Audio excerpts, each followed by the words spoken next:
What is going on, guys? Welcome back. Long video today. Dividend investing. As always, link down in the description. Robinhood, you get a free stock. I get a free stock.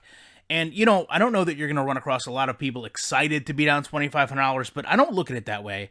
I look at it as I could buy the portfolio I have right now for $2,500 less. And that excites me to a degree. I hate what we're going through and what's got us here, but unfortunately, those are things out of my control.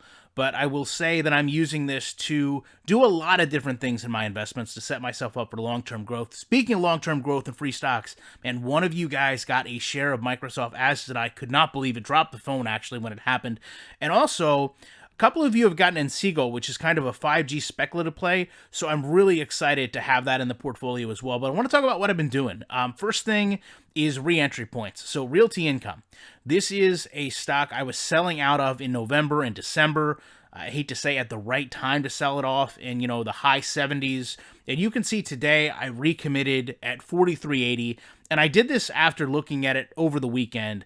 And I'm going to show you what brought me to this conclusion. First of all, it's a triple net lease. So that's a big deal to me. But when I look at what they own in terms of renting out, Walgreens, Dollar General, FedEx, Sam's Club, BJ's, CVS, Kroger, Home Depot, I don't see those companies closing right now. In fact, I see many of them doing more business than they would, maybe not FedEx so much, but people are stockpiling, okay? And when you look at stockpiling, I think of Kroger, BJ's, Sam's Club, maybe not so much Dollar General, but Walgreens. I'm sure these people are buying massively. Now, don't get me wrong, LA Fitness, AMC, Regal, Lifetime Fitness, they're going to struggle for sure. But I think the good outweighs the bad in terms of the portfolio, and they're very diversified, so I feel safe with what they're bringing.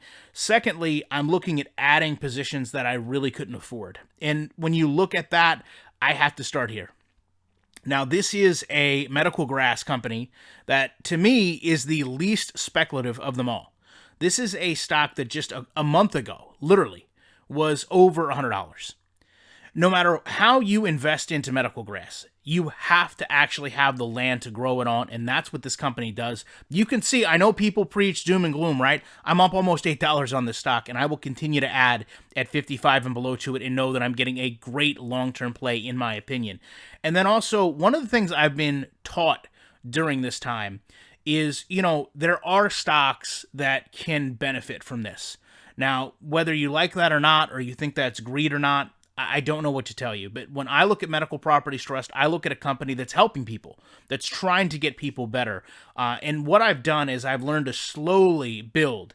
Now, you see today it's $13. I actually added more today, but you can see over the last week, I've been adding to this and just slowly buying 2 shares at 14, 1 share at 15, trying to make sure that I keep my dollar cost in check in case it does have a spike down or does have a spike up. Just every 2 or 3 days, buying in and building that position slowly to make sure I'm taking advantage of the best price. And then the other thing I'm doing, going back to sleeping good at night, putting my money into large companies. If you look at Altria Group, if you look at Philip Morris, massive company. And I know that there are people that reject you shouldn't own these companies that sell, alcohol, tobacco, things like that. Here's the thing. At this point, number one, you're investing in a company been around since 1919 that's seen a lot of things. $63 billion. With everything going on right now, if it makes someone feel better to have a cigarette, have a cigar, drink a Budweiser, who are we to say no? Now, those products still have to be sold, whether you personally agree with it or not. Given where we are and where we could be headed, I'm okay with someone indulging in those things if it makes them feel better. Now, someone has to make money off them feeling better, whether they're in a hospital or whether they're sitting at their house with that pack of Marlboros. I'm choosing to let that person be me. There is going to be a lot of wealth generation that no one will talk about. They're going to talk about all the problems and all the money lost right now. But in a couple months, if things start to progress forward, no one is going to talk about the millions and millions that are made. And it's all just making sure that we put ourselves in position long-term to be in the best spot to get your losses back. And that's what I feel like I've been doing. So a little bit longer video than normal. As always, you guys know I appreciate you checking this out. And I will be back very shortly with more commentary.